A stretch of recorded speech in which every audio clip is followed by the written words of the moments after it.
Hola amigos, ¿cómo están? Bienvenidos a un nuevo video tutorial para aquellas personas que quieren aprender a cambiar la contraseña de su mochila antirrobo. Les invito a que sigan viendo este video.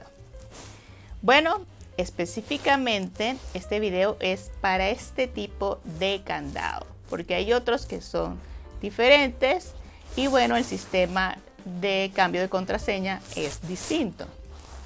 Entonces, ahorita para que sepan, la contraseña de esta mochila es el 777. Allí abrió.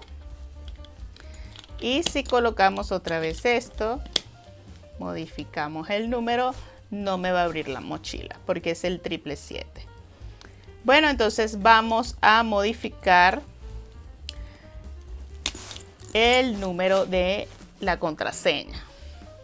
Para ello lo que hay que hacer es presionar este botón y colocar el número deseado. Vamos a colocar el número 999. Entonces allí ya cambiamos la contraseña. Si colocamos otro número, no va a funcionar. Y bueno, así de fácil es cambiar la contraseña para tu mochila antirrobo.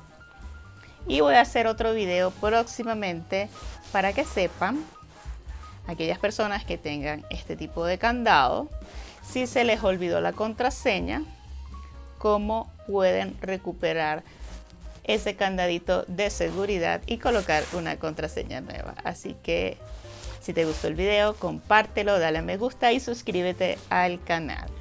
Nos vemos próximamente.